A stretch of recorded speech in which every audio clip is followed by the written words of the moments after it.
Hello, ladies and gentlemen. I hope you're all doing well. Root Beer here, looking at question number 3 on our 2008 Euclid contest. So we've got a light bulb and a written portion. And unlike the last two questions, there's only going to be 2 parts, not 3. And that's going to continue on for quite some time. In fact, so 10 is finally a 3-parter again. But it's basically just going to be 2-parters for the longest while here. Okay, so we got a light bulb and a written. That's a very, very common pattern starting around questions 3 or 4 and continuing to around questions 6, 7, maybe 8 on your standard Euclid. But what do we got for 3A? A 3x3 square is 3x3 square frame is placed on a grid of numbers as shown. Fantastic. In this example, or in the example, the sum of the numbers inside the square frame is 108. So that's 15 there. Basically, it's just this middle column. No, it's the middle number multiplied by 9. Sorry, I'm able to do the arithmetic really fast in my head. But each row, it's an arithmetic sequence. So each row, the middle number, just multiply that by 3, and you'll get those added up. But then we also have such sequences this way. So, yeah, just multiply it by 9. I'll elaborate on that if we actually need that in the question. Inside the square frame is 108 when the middle number is 12. When the square frame is moved to a new position, the sum of its numbers becomes 279. In the frame's new position, what is the middle number? Okay. So, yeah, I think I do need to explain this. So, each row, and I need to explain this because I'm doing a video. You don't actually need to explain it. It's a light bulb question. If you just want to divide by 9 and say, well, it's 31, go right ahead. But let's explain this out. As soon as you realize the connection, you're fine. But each row has 7 numbers. So the numbers in each column increase by 7. So if M is the middle number in the frame, then we are looking at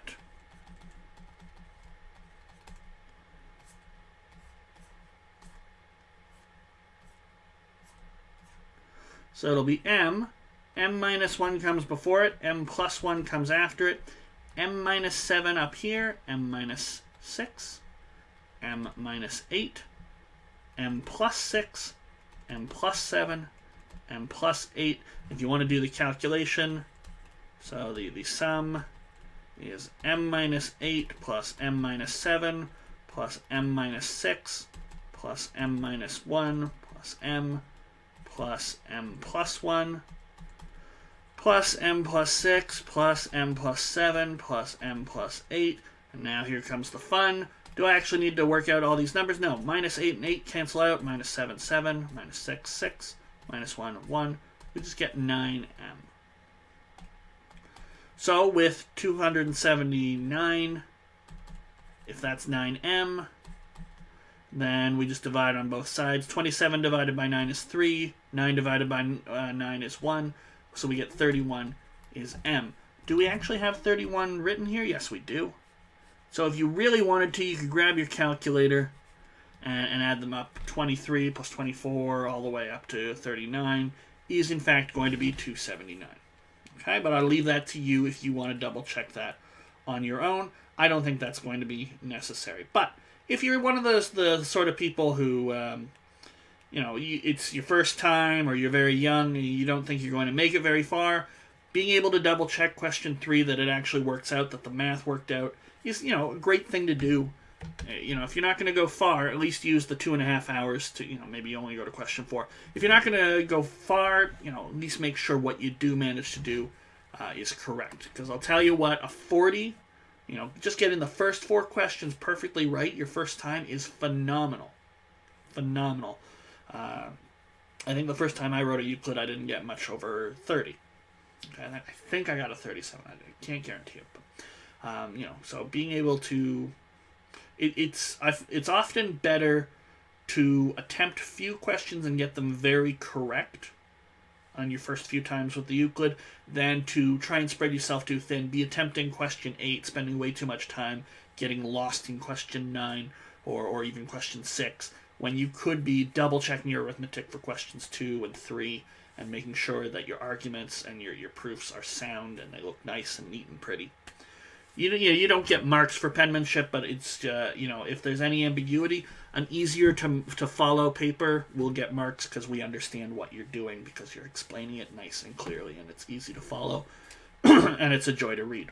All right, so B part, where we actually do need to write our solutions. Of the 3 figures shown, which has the smallest area and which has the largest area? So there's 3 of them. One will be the smallest, one will be the largest. That's fine. We just need to calculate these numbers, these areas, and figure out which is bigger. Explain how you determined your answer. Figure A, in figure A, the circle has diameter of length 2. Okay, and it looks like here we've got 2 equilateral triangles stapled together, and this one here is a square. Okay, so I suspect we'll might need our calculator just because I sense with the circle that the area will involve a pi. That's not the easiest thing to, which is bigger, 5 pi or 3 squared? Off the top of your head, So it's good to be able to write out a decimal approximation and make the question go a little faster. All right, so how can we figure out these areas? Well, let's get ourselves some space and let's just figure out the diameter is 2. Although I think it'd be much more interesting to do this question in terms of the diameter. Everywhere I see a 2, it's just an x, but I'm not going to do that. So let's work on our first figure. So we do need to explain. So diameter is 2. So the radius is 1/2 of the diameter. So 1/2 of 2, so it's 1. The area of a circle is pi times the radius squared. So in this case, it'll be pi times 1 squared, or pi. Great, I have the first area worked out. Now the second area. So area here is 2 times the area. So it was 2 times the area of the equilateral triangle. Okay, I would say that's clear for them. So 2 times the area of an equilateral triangle. Now, in general, this is a formula. It doesn't come up very often. It actually came up on a calculus final last year, and so many people did not do well because it's just, it's not one that you always have memorized. But the area of an equilateral triangle, in terms of its side length, is √3/4 s squared. It pops up, once every 4 or 5 years, maybe. Where it's actually critical. You don't need to have it memorized if you're really good with trigonometry, because you can just drop a perpendicular. It's equilateral triangle, so you'll get 60 degrees, and you can use some trigonometry. There's a 30, 60, 90 triangle in there. I'm not going to labor the point, but you can get this area formula, or you can just have it memorized. As long as you state clearly something like the area of an equilateral triangle in terms of side length x or s or whatever is √3/4 s squared, and as long as it's the right formula, you're not going to lose marks. No one's going to say, well, -1, he didn't show, or she didn't show where the formula came from. You don't need to justify it. As long as it's the right formula and it's, fairly basic geometry thing, just go for it. Okay? So, then this area here is going to be 2 times √3/4, and the side length here is 2, so 2 squared. So the 2 squared is 4. This is a 4, they cancel out. So this is 2√3. Which is bigger, 2√3 or pi? Well, we'll get to that in just a moment. We've got one more area to work out. My final area is this square, and we know the diagonal. But it's a square.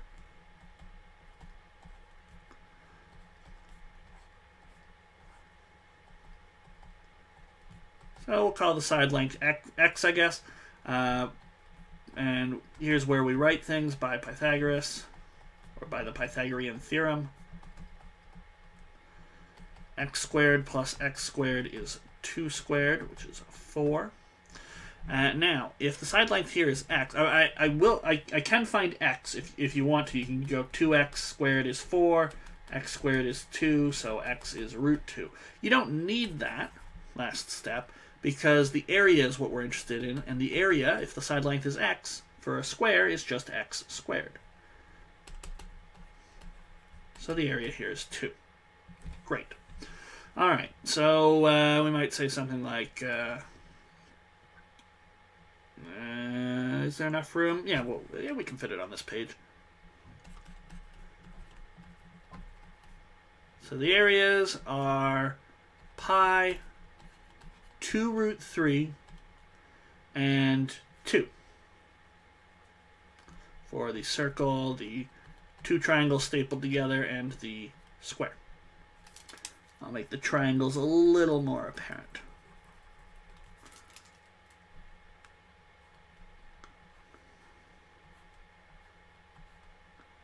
See, it looks the same. I'm gonna write the square on its side, even though I don't think they did.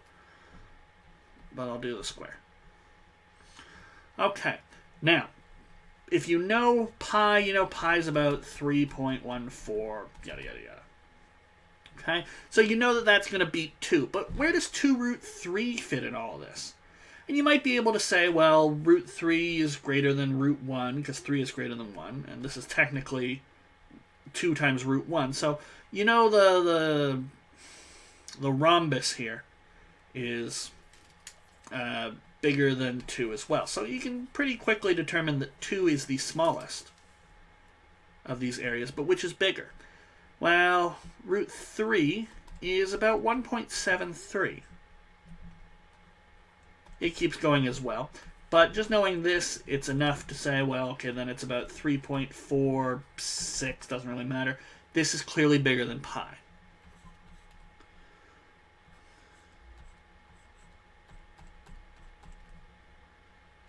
So this has biggest area, just 2 root 3, and the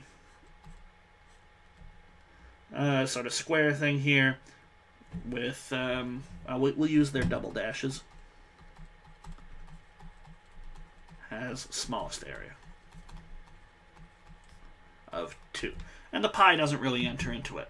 So, you know, there, I didn't use my calculator. I could, of course, calculators are allowed, so I could have just grabbed my calculator and, you know, I've got a pi button here. Not particularly exciting, but 2 times root 3 is 3.46410. So being able to write out just a little bit of the decimal, just enough to say, aha, this number's bigger than this number's bigger than this number. We're all set. Okay? But that's all there is to it. Go back, just double check. Was there anything else? So which of the 3 figures shown has the smallest area, largest? You might want to give them their names. So this is figure B, and this one's figure C. But, you know, I think we had it ordered just fine. Did they ask for the areas? Find which has the smallest area, which has the largest area. So we didn't actually need to write down the areas, other than to compare them to show how we determined our answer. But there we go. That's 3B, and thus that finishes off all of 3. Up next will be, of course, question number 4, another light bulb and written question. And I will see you for that shortly.